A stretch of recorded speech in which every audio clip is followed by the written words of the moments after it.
Hey, so, sorry it's taking me so long to make another one of these. Hopefully, I can make it shorter than the last one. We'll see.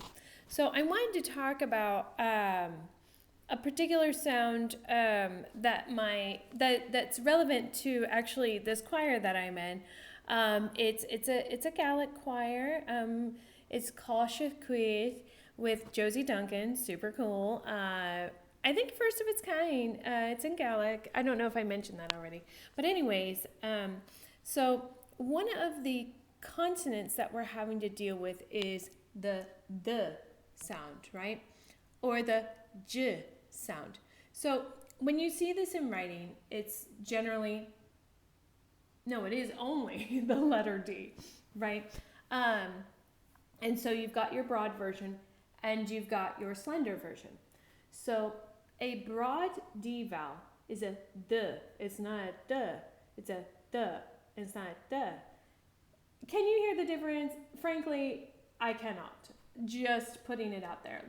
Unless someone's speaking in a very particular way or I'm looking directly at their mouth, no clue. So anyways, this is why I will continue to harp on the idea that it's important to actually understand where to put the stuff in your mouth in relation to the other stuff in your mouth. So for a broad D sound, right? If you think about how you say the word dog, say it a couple of times and you'll notice dog. Oh, your D's may be slightly different if you're not a native English speaker or even a fluent English speaker. Even then, they might still be. Sorry, I was checking my phone. Even then, they might still be different. But dog, duh, right? What you should feel is like the that kind of flat tip of the tongue. So not it's not the curled.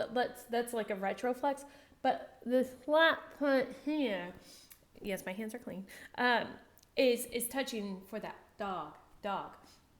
With Gaelic, you want to bring the tongue more forward, right? And so people will tell you, oh, you're going to stick your tongue past your teeth. That is I guess a natural side effect of correct placement. It's not the goal. What you're really aiming for is that there is the tip of your tongue. I've seen it two different ways in those mid-sagittal diagrams, the thing that looks like your face has been cut in half and it's seen through you, or like an x-ray version. I've seen ones that have you just having no tongue exposed past the teeth, right? But it's pushing up against the back of the teeth, so dulich. But I've also seen speakers do, and I've heard dulich. And that's this that part of the tongue is touching up against the back of the top teeth. Dulich. So there might be a possibility, though stress doesn't really happen this way in Gaelic, that if someone's also stressing the word through sound, that they're doing dulich, but I question that. I don't think that's really a thing. So to make that broad D sound, lightly. It's no stress. We not be stressing in Gaelic. There's no stress. Don't stress in Gaelic. You got other things to worry about. Gaelic is not one of them. Dulich, right? Dulich. You could also say what's another good D word? Sorry, I might have a terrible mind. Da, right, for two, or with At the end of words, right? Same placement. Kiad, right? For 100, even if you want to say the first, a hiad, right?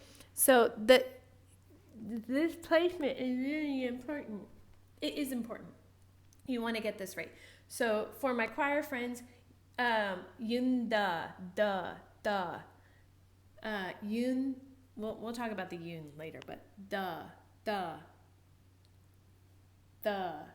right? The tongue, that little bit inward is touching the back of the teeth, and slightly that where the alveolar ridge and the teeth meet, right? It actually is, it's quite a pleasing sound. Now for slender D's, I'm so sorry, I'm such a terrible person. This is quite similar to G in English, right?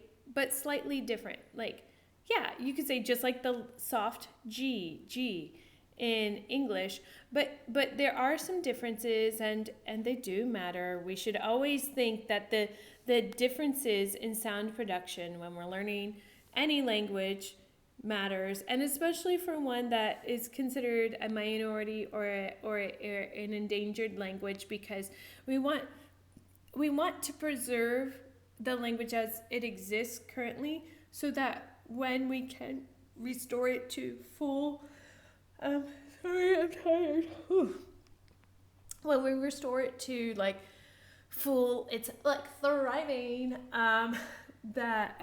then natural changes in language that happen to all languages occur, and it's not just because of the kind of force of the dominant language.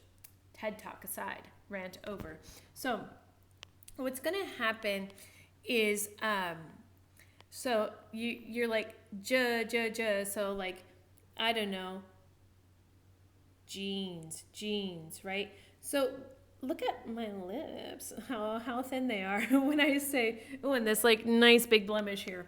When I say jeans, G, do you see that? Like, and I didn't even think it was that much, but it actually is quite a bit. Jeans, or jersey, or Jesus, I guess.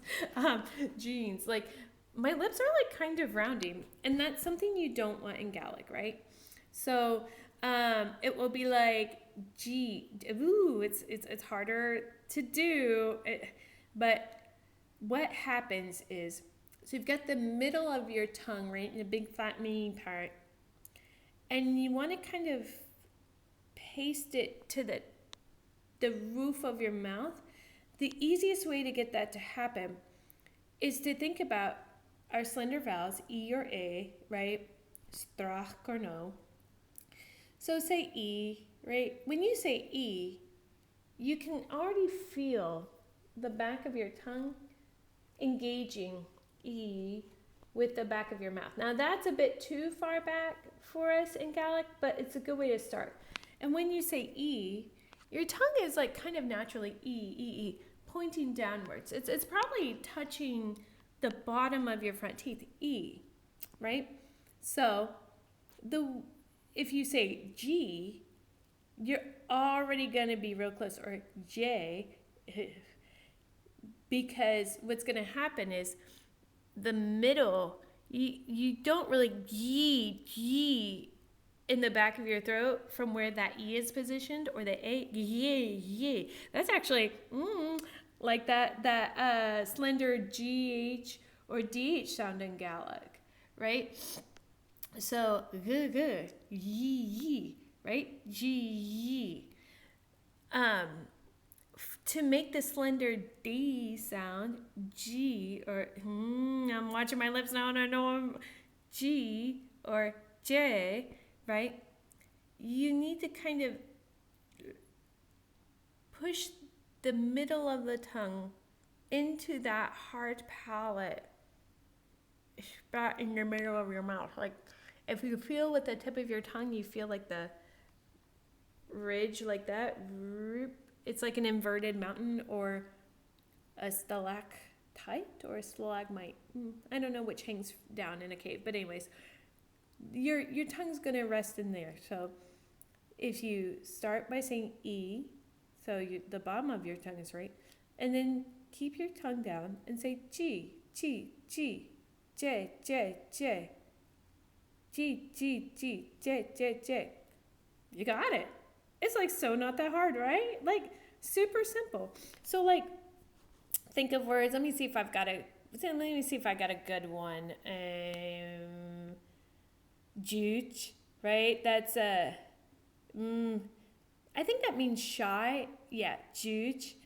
Um, you'll see ID on a number of words like pocket or bucket, right? I'm trying to think of J, right, for what.